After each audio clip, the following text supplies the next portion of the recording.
बचपन से ही हम सबने भारत में यही सुना था कि बरसों साल पहले राम राज्य हुआ करता था, जिसके राजा श्री राम जी थे। 12वीं सदी के मंदिरों में भी श्री राम के राज्य के शिलालेख पाए गए हैं। और तो और मैन्युस्क्रिप्ट और स्कल्पचर्स में भी श्री राम जी के बारे में बताया गया है। और राम सेतु से बड़ा एविडेंस और भला क्या हो सकता है। लेकिन वो कहते हैं ना कि हर घर में एक बुद्धि और एक मंदबुद्धि जरूर पाया जाता है। श्री राम जी के केस में भी सेम हुआ। कुछ लोगों ने कहा कि लोगों ने श्री राम की पूजा करना तो कुछ 300 साल पहले शुरू किया है। और तो और कुछ ने कहा कि अयोध्या और रामायण एक इमेजिनरी इतिहास है। यहाँ तक कि बाबर ने भी श्री राम जी के अस्तित्व को मिटाने के लिए उनके मंदिर को तोड़ दिया था। लेकिन वो कहते हैं ना कि राम जी के सामने तो 10 सिर वाला लंकेश्वर रावण नहीं टिक पाया। तो ये कुछ मामूली लोग क्या चीज़। बहुत लोगों ने सेक्रीफाइस दिए, सालों कोर्ट में केस चला और फिर फाइनली राम जी के मंदिर को बनाने की सहमति दे दी गई। अब राम जी को टेंट में रहने की कोई ज़रूरत नहीं, उनके लिए एक भव्य मंदिर बनाया जाएगा। हमारे रामलला अब टेंट में नहीं रहेंगे। सो हैप्पी एंडिंग ना। अरे कहाँ यार, हम लोग इंडिया में रहते हैं, यहाँ पर लोग शादी में खुशी खुशी खाना खाकर नहीं जा सकते। तो ये तो राम मंदिर है, पंगा तो होना ही था। अब पंगा पड़ा है इसकी डेट्स को लेकर। राम मंदिर की स्थापना 22 जनवरी 2024 को की गई। लेकिन शायद आप में से कुछ को पता ना हो कि अभी तक राम मंदिर पूरी तरह से बनकर तैयार नहीं हुआ है। राम मंदिर को बनने में 3 स्टेजेस लगेंगी, जिसमें से सिर्फ अभी स्टेज 1 ही पूरी हुई है। तो ओपोजिशन का कहना है कि 2024 में मोदी जी ने इसलिए उद्घाटन किया ताकि इलेक्शंस में उनको कोई प्रॉब्लम ना आ सके और वो आराम से पीएम बन जाए। बात बिल्कुल सही है। चलो अब मैं इस बात को आपको अपने एंगल से समझाता हूँ। लेट्स सपोज तुम एक लड़की से प्यार करते हो और उस लड़की के पीछे कुछ लड़के भी लगे हुए हैं और तुम्हें पता लगता है कि उस लड़की का बर्थडे आ रहा है। तो ऑब्वियसली तुम अपने नंबर बढ़ाने के लिए उस लड़की की फेवरेट चीज़ उसे गिफ्ट कर दोगे ताकि वो लड़की तुम्हें मना ही ना कर सके। और तुम्हें ये भी पता है कि जो लड़के तुम्हारे कंपटीशन में हैं उनकी जेब में 100 का नोट तक नहीं है, तुम्हें बस उसकी मनपसंद चीज़ लाकर उसे दे देनी है। सेम चीज़ किया बीजेपी गवर्नमेंट ने। बीजेपी गवर्नमेंट ने उनके आइडियल श्री राम जी का राम मंदिर उन्हें गिफ्ट में दे दिया। और उन्हें यह भी पता था कि भारत में हिंदू 80% से ज़्यादा है और अगर उनको टारगेट में रखना है तो उनका फेवरेट चीज़ जो उन्हें सबसे ज़्यादा पसंद है वो उन्हें गिफ्ट कर दो। अब कुछ लोग कहेंगे कि बीजेपी तो धर्म के नाम पर इलेक्शन जीतती आ रही है, बीजेपी तो धर्म के ठेकेदार है। तो भाई इसमें गलत क्या है, जब उन्हें पता है कि उनके कंपटीशन में वो लोग हैं जो आज तक ये डिसाइड नहीं कर पाए कि वहाँ पे मंदिर था या बाबरी मस्जिद। एक्चुअली मैं बीजेपी के फेवर में नहीं हूँ, मुझे तो पॉलिटिक्स तक पसंद नहीं है। लेकिन यार अगर मुझे वो चीज़ कोई गिफ्ट में दे देगा जिसका वेट मैं बरसों से करते आ रहा हूँ तो यार मैं उसको भगवान तो मान ही लूँगा। बीजेपी ने हमेशा से हिंदू सेक्शन या धर्म को टारगेट में रखा है क्योंकि उन्हें पता है कि अगर भारत में कोई भी काम करवाना हो तो धर्म के नाम पर करवा लो। 1988 में लाल कृष्ण अडवाणी ने कार सेवा को सपोर्ट करके बाबरी मस्जिद को तोड़ने के लिए हिंदू को उकसाया। हालांकि उन्हें अरेस्ट कर लिया, लेकिन वो जो एक आग लगानी थी वो उन्होंने लगा ही दी, जिसकी वजह से 1992 में बाबरी मस्जिद ने हड़कंप मचा दिया और उसे तोड़ दिया। एज अ रिज़ल्ट बीजेपी सीधा 2 सीट से 85 सीट पर आकर आरएसएस के साथ सरकार बना गई। कांग्रेस ने हालांकि रामायण को टेलीकास्ट कराया, जिसके बाद बहुत सारे लोगों ने श्री राम जी को आइडल मानना स्टार्ट कर दिया। लेकिन कभी वो एक पक्ष पर नहीं रह सके कि वहाँ पे असल में राम मंदिर ही था या बाबरी मस्जिद। बीजेपी की इसमें कोई गलती नहीं है। उन्होंने अपने मैनिफेस्टो में साफ लिख दिया था कि हम रिलीजन को प्रमोट करेंगे और राम मंदिर बनाने के लिए स्टेप्स उठाएंगे।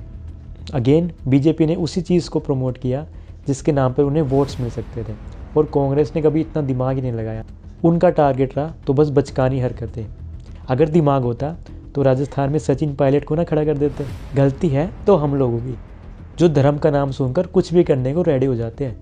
रिपोर्ट्स के अकॉर्डिंग अब तक 1590 करोड़ का डोनेशन आ चुके हैं राम जन्मभूमि ट्रस्ट को। बच्चों से लेकर बूढ़ों तक सबने डोनेट किया। ट्रस्ट ने तो चांदी ना देने की अपील तक कर दी है क्योंकि बैंक लॉकर्स में जगह कम पड़ गई है। लेकिन क्या सच में रामलला को 1590 करोड़, 400 किलो सोना और 1000 किलो चांदी की ज़रूरत है? जो श्री राम, हमारे प्यारे रामलला, अपना भव्य राज्य छोड़कर जंगल में रहने के लिए तैयार हो सकते हैं, क्या उन्हें सच में इन चीज़ों की ज़रूरत होगी? अगर ये पैसा उनके बच्चों पर लगाया जाए, जो बच्चे उनके सड़कों पर धक्के खाते फिर रहे हैं, नौकरी की तलाश के लिए फिर रहे हैं, पढ़े लिखे होकर समोसे तल रहे हैं और माँ सरस्वती को कोस रहे हैं, अगर उन बच्चों पर लगाया जाए जो सच में पढ़ना चाहते हैं लेकिन घर की आर्थिक व्यवस्था उन्हें पढ़ने नहीं दे रही है, तो क्या रामलला को तब अच्छा नहीं लगेगा? लेकिन नहीं, हम ये पैसा उनके सोने के मुकुट बनवाने के लिए खर्च करेंगे, उनके गले में गोल्ड चेन्स पहनवाने के लिए खर्च करेंगे और भव्य मंदिर में भव्य चीज़ें बनाने के लिए खर्च करेंगे। आखिर क्यों? हमारे देश में स्टूडेंट्स यूके, कनाडा, ऑस्ट्रेलिया यहाँ इसलिए जा रहे हैं क्योंकि यहाँ पर खर्चा वहाँ किया जाता है जहाँ सच में ज़रूरत नहीं होती। फिर एंड में पता लगता है कि इकोनॉमी बहुत डाउन हो गई है। सपोज़ करो मेरे पास एक गाड़ी है, मैं उस गाड़ी में बहुत खर्चा करता हूँ, महंगी महंगी सीट्स डलवाता हूँ, एसेसरीज डलवाता रहता हूँ और तो और उसे मॉडिफाई तक कराता रहता हूँ। और एक दिन मुझे पता लगता है मेरे पास मेरी बेसिक नीड्स को फुलफ़िल करने तक के लिए पैसा नहीं बचा है, तो एंड में तो दी एंड होगा ही ना। सेम चीज़ होती है हमारे भारत में। आप सोच भी नहीं सकते, हर रात ना जाने कितने लोग यहाँ पर भूखे सोते हैं। सोचो रामलला को कैसा लगता होगा कि वहाँ मेरे बच्चे भूखे सो रहे हैं और यहाँ मेरी मूर्तियों पर इतना पैसा खर्च किया जा रहा है। बहुत बुरा लगता होगा उन्हें।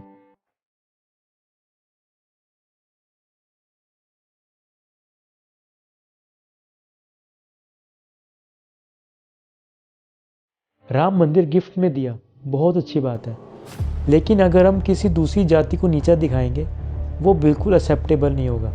और यही काम बीजेपी हमेशा करती आई है। लोगों के मन में डर बिठा दिया है कि हिंदू खतरे में है और उसे बचाना होगा, और उसे बचाने के लिए इनको वोट देना होगा। और इस पॉलिसी का यूज़ सिर्फ बीजेपी नहीं, काफ़ी सोशल मीडिया क्रिएटर्स भी यूज़ करते आए हैं ताकि उनके वीडियोस में व्यूज़ अच्छे आ जाएं। अपनी वीडियोस में जय श्री राम बोलकर या स्टेटस में कट्टर हिंदू का कंटेंट लगाकर अक्सर हम लोग काफ़ी सोशल मीडिया क्रिएटर्स को देखते आए हैं।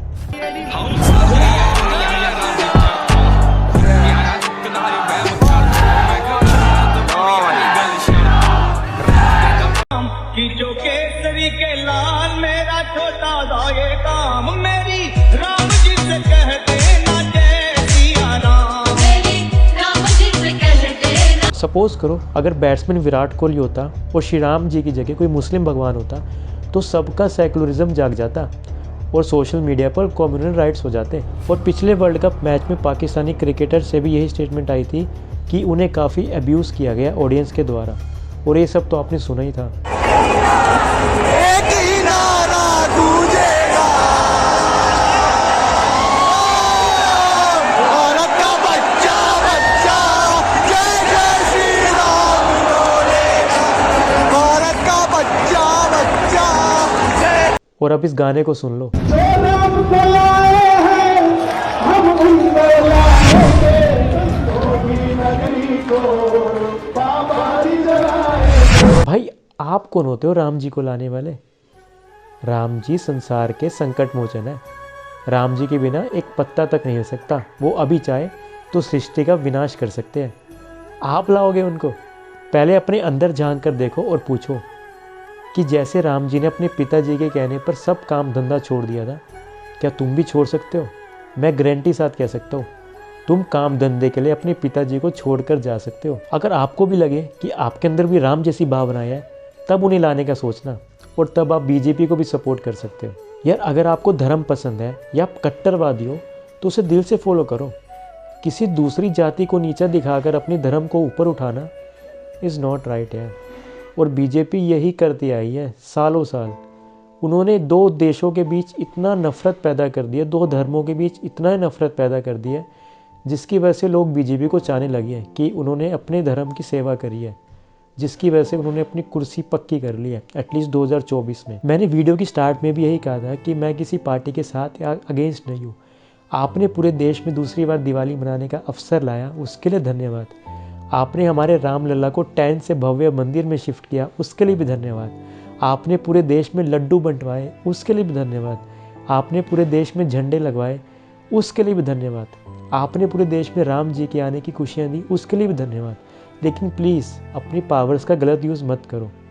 अपनी पावर्स के चक्कर में कम्युनल राइट्स मत फैलाओ।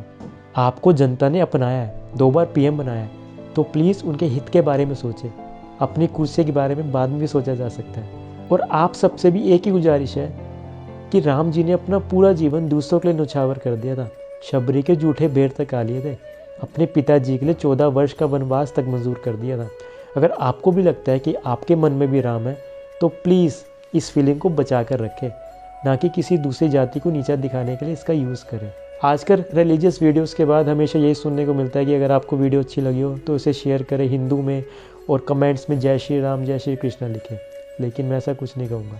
अगर आपको वीडियो अच्छी लगी हो तो हर कास्ट में, हर सेक्शन में ये वीडियो फैलाए और उन्हें बता दे कि यार कोई कास्ट छोटी बड़ी नहीं होती, हम सब भाई हैं। धर्म बनाया तो हम इंसानों ने, भगवान ने सिर्फ इंसान भेजा, धर्म हमने बनाया। तो कोई भी धर्म छोटा बड़ा नहीं है। और पॉलिटिकल पार्टी से भी यही कहना चाहूँगा कि आप देश के विकास के बारे में सोचें। अपने विकास के बारे में सोचते रहेंगे तो एक दिन आपका डाउनफॉल तो आएगा ही आएगा। और कम्युनल राइट्स कभी मत फैलाएं। भगवान ने सबको एक जैसा बनाया, धर्म हमने बनाया, भगवान ने नहीं। धन्यवाद।